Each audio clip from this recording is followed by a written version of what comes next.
खूबसूरत मंजर, दिल को छू लेने वाला खूबसूरत मंजर।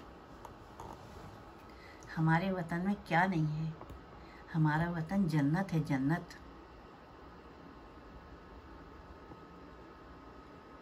बस अल्लाह मियाँ इसको डकैतों से आज़ाद कर दे, कच्चे पक्के दोनों डाकुओं से आज़ाद कर दे।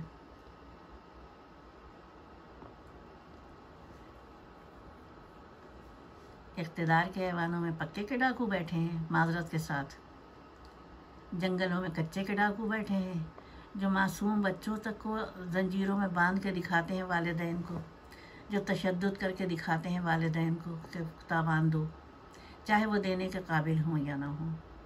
अल्लाह उनको नेक हिदायत दे।